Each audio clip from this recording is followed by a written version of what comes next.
পেরেছেন। কথা হচ্ছে যারা কাজ করবেন তাদেরকে নিয়ে আজকে মিটিংটা ছিল। এসডিও থেকে আরম্ভ করে ইরিগেশন দপ্তরের সমস্ত বড় বড় অফিসাররাও ছিলেন এবং ব্রেজিং কাজ শুরু হয়ে গেছে। কোথায় কোথায় দেয়াল তৈরি হবে সেগুলো কাজ মার্কিং হয়েছে। অনেকগুলো ল্যান্ড অ্যাকুইজিশন হয়ে গেছে, অনেকগুলো ল্যান্ড যেখানে নেগোসিয়েশন এখনো চলছে, অনেকগুলো ব্রিজের সয়েল টেস্টিং হয়ে গেছে। তো দ্রুত গতিতে আমার মনে হয় কাজ চলছে। অফকোর্স এই বছর যেটা আমি বলছিলাম মঞ্চে অনেকবার বন্যা হয়েছে, 6বার বন্যা হয়েছে এবারে, এবং সেটার জন্য অনেকটা কাজ স্লো হয়েছে। এবং কারণ জল যখন নামবে তখন কাজ শুরু হবে না। যেই কাজগুলো শুরু হয়েছিল সেই কাজগুলো আবার নতুন করে শুরু করতে হচ্ছে। অফকোর্স ডিফিকাল্ট ওয়াজ দেয়, বাট আমরা খুব পজিটিভ, আমরা খুব তাড়াতাড়ি দিদি যা কথা দিয়েছেন, আমাদের মাননীয় মুখ্যমন্ত্রী যা কথা দিয়েছেন, অভিষেক বাবু যা কথা দিয়েছেন, সেই সময় মতো কাজটা শেষ হবে। দাদা, জমি নিয়ে একটা সমস্যা রয়েছে। আপনি এই কিছুক্ষণ আগে বললেন যে যাদের জমি এখনো পাওয়া যায়নি তাদের বাড়িতে প্রয়োজন হলে যাবে। আমি যাবো, অফকোর্স যাবো। কারণটা কি হয়েছে, কারণ অনেক লোক তো জমি দিয়েছে, সেটাও তো সত্যি কথা।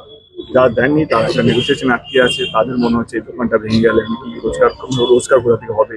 আমাদের দিদি, এটা আমাদের আগে ঘাটাল মাস্টার প্ল্যানের যেটা প্ল্যানিং ছিল, সেখানে অনেক বড় প্ল্যানিং ছিল, অনেক বড় মানে অনেকগুলো জমি মানে হয় না কি ঘাটাল মাস্টার প্ল্যানের মধ্যে আসার কথা ছিল, কিন্তু দিদির নির্দেশে সেই আবার রিডিজাইন করা হয়েছে মাস্টার প্ল্যানটাকে। সেখানে অনেকগুলো জমি কম লাগছে এখন। তো সেইখান থেকে অফকোর্স আমাদের সরকার চায় না কারোর উপরে জোর জবরদস্তি করা, দিদি চায় না কারোর উপরে জোর জবরদস্তি করে আমরা কারোর জমি নিই। অফকোর্স আমরা যাবো, গিয়ে তাদেরকে বোঝাবো এই প্ল্যানটা কতটা দরকার, এই প্ল্যানটার জন্য এই বাড়িটা বা এই জায়গাটা বা এই জমিটা আমাদের লাগবে। তারা যদি বোঝেন, আমার মনে হয় যারা ঘাটালে থাকেন তারা নিশ্চয়ই বুঝবে এখানকার যন্ত্রণা, এখানকার কষ্টের কথা।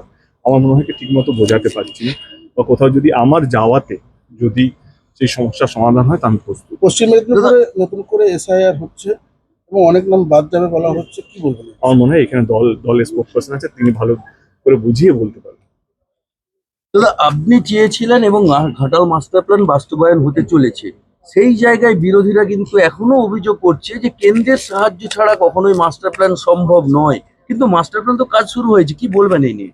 তো তারাও ভুল না, কারণ বিরোধীরা আক্রমণ না করলে তার বিরোধী দলে থাকতে পারবে না। তো তারা ভুল না, তারা তো সেটা বলবেই। ঘাটালে মানুষ তো জানে, তোমরা তো জানো, যারা ঘাটালে থাকে না তারা ভাবছে হয়তো ঘাটাল মাস্টার প্ল্যান একটা ভাবতাম, কিন্তু যারা ঘাটালে থাকে, ঘাটাল মাস্টার প্ল্যানের আওতায় মানে যেই ব্লকগুলো আছে সেখানকার মানুষরা জানে কি ঘাটাল মাস্টার প্ল্যানের কাজ কতটা দ্রুত গতিতে চলছে, এবং সেটা শেষও হবে, যার সময় দিদি দিয়েছে সেই সময় শেষ হবে। বিরোধী দল যেটা বলছেন তারাও ভুল বলছেন না, কারণ তাদের কাজটাই বিরোধ করা। তাদেরকে শুভেচ্ছা, যেদিন শেষ হবে তাদেরকেও ডাকা হবে। আমার মনে হয় সেটা, তারাও তো ঘাটালেই থাকেন, এবং এই ব্রিজটা কোনো পলিটিক্যাল, এই ঘাটাল মাস্টার প্ল্যানটা কোনো পলিটিক্যাল পার্টির এজেন্ডা নয়, এটা ঘাটাল মানুষের জন্য।